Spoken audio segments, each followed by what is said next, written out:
Hello and welcome to my workshop. In this video I'm going to talk about some of the last tweaks that I've done on the troop carrier, which includes changing the spotlights and a few other tweaks to get the charging, DC charging system isn't working quite as well as it could, and a few other niceties that I've added to my Troopy.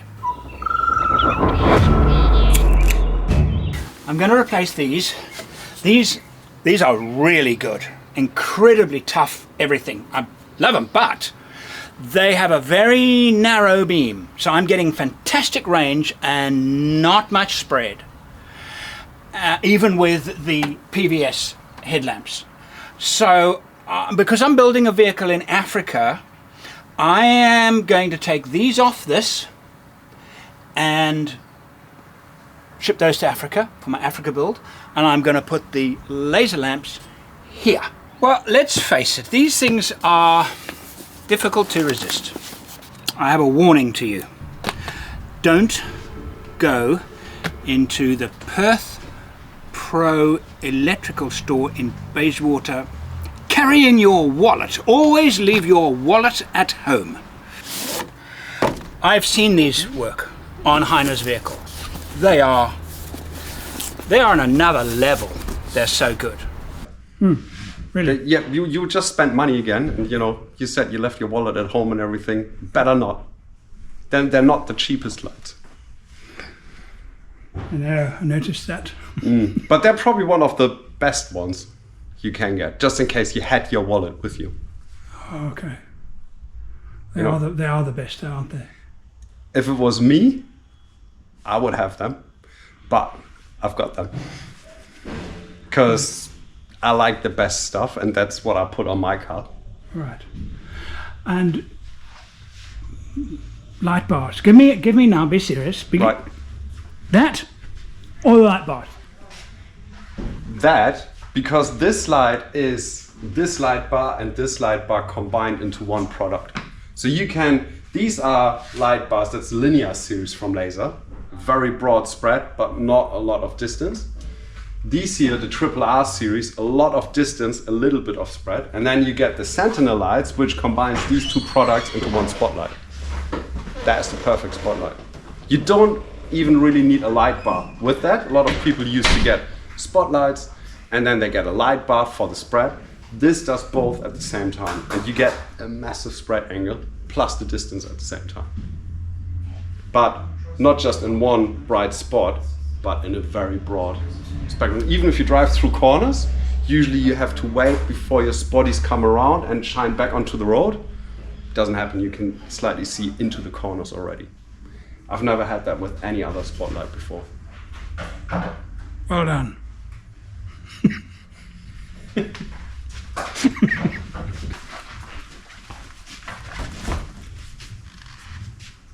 Not overkill. As far as I can see, they have taken over from other brands that were the top of the hill. It's not overkill at all. I need these. These guys have come in and knocked them off. That thing I talked about, need versus want, forget all that. I want these. Beautiful. I mean, that's actually... Don't tell me you don't have stock. I do. Well, then I'll have two big ones, please. Okay. Said the actress to the bishop. These are actually made in the UK. They're not made for the UK. They're made in the UK. I like that. I think that's good. Those of you familiar with my work will say, but Andrew, you've spoken a lot about keeping this area open for airflow to make sure you get lots of air directly through the radiator. Yes, absolutely true. Will that now restrict some air going into the radiator? Well, yes, it'll be a little bit more restrictive than that. Definitely. How much more restrictive? Well, not very much. But here's the thing. Vehicles are different. The 1HZ, that's the 4.2 normally aspirated diesel engine, very underpowered, is a little undercooled, both in the 105 series and the troop carrier. And I have noticed that big spotlights have a dramatic effect on the engine cooling of that car. These vehicles, I know people driving these vehicles with massive lights all over the place, and they seem to cool themselves perfectly well with no significant increase in under bonnet temperatures, which is not the case with the 1HZ. So I thought these small ones, which are very effective, particularly in the range, long range, go on my Africa vehicle, and these beauties on my Australia vehicle. That's my rationale. And besides, I mean, look at them. Another good thing is that it's supplied with the lights. They've supplied me this wiring harness. I don't actually think they come with the light. I think they're ordered separately, but it is a heavy duty relay with double connection. So I got that from Perth Pro as well. So the wiring here should be really, really simple. I basically just take that relay out, replace it with this, and it runs to the front, and I'll replace the cables running to these two lamps. This should be easy.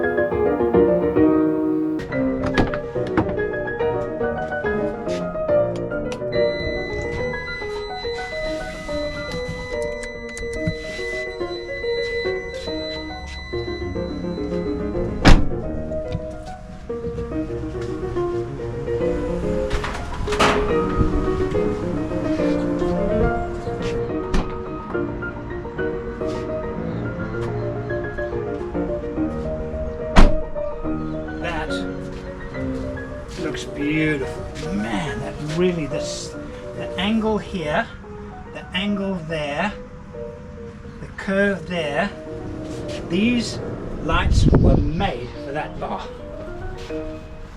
It looks so good. Next, I'm gonna fit some axle differential breathers. I never got around to doing it, and I'm going to use this kit here. Ta-da! That'll be in a video sometime in the near future. I also need to show you this little guy here. Right, let's turn it on. Camping light, and there, I'll put that guy up there. That's now a camping light, and the reason why I've put the switch on the dashboard is because I can also use it as a reversing light should I want to. So let me give you I've got another one here actually. I actually got myself two of them because I wasn't sure if I was going to use two of them or just one of them on the Troopy, and I've decided just to use one of them. But that's the product. Very, very broad lamp, also by Laser. Cool, eh? Nice that. What else can I show you that I've done?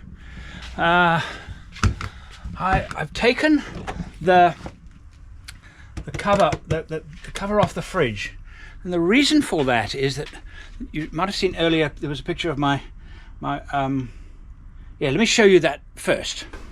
So there I have two 200 amp hour lithium batteries by Amptron. There is the Servo GX control unit. I have a 30 amp DC DC charger, 30 amp DC DC charger. They are mounted on an aluminium plate which acts as a heat sink, which is actually bolted to the car's framework. So this whole area of steel around here works as a heat sink. There is my 100 amp solar charger. It's a little bit overkill, but the reason for a 100 amp charger in that location was that if I'm induction cooking and I'm located in one place, I'm going to use going to need quite a few solar blankets to maintain electrical current if I am doing a lot of induction cooking, hence the 100. But I've not actually used it much at all at this time. So that's under here. That's all the batteries are under here, down here, you see. And I wanted to improve cooling for the DC-DC chargers. We've been doing a few experiments, and cooling down a DC-DC charger, even fitting a fan, has been improving outputs by a lot. So I thought, okay, I'm not going to fit a fan, but I am going to remove the panel, the wooden panel here, and I'm going to take the cover off here. I want as much free air movement around the DC-DC hubs as possible. I have also improved the location of this light, so that now, before it was under here, and I found that it kind of cast a shadow and I wasn't getting a good of light on my working area here, so I moved that. That's the same. This is pretty much the same, but just removed that and moved changed the location of that light. Has made things a lot better. And actually, that steering wheel there, it's one of the nicest modifications on this car, PVS steering wheel. I have my original Toyota steering wheel right here, and I thought to myself, there it is, I thought to myself, you know, the Land Cruiser I'm building in Africa, it's a bit tatty, not tatty bad, but it's an old vehicle. It's got 300,000+ kilometers on it. I should take and fit that steering wheel. It's brand new. And that got me thinking, and that's why I actually got to the end where, well, what else have I got around here that I could fit to surplus, that I could fit to my Africa build? And that's when I came up with the idea of those compact rock loom spot lamps. So now I'm kind of wandering around and thinking to myself, well, what else have I got that I could add to that? It's bound to be something.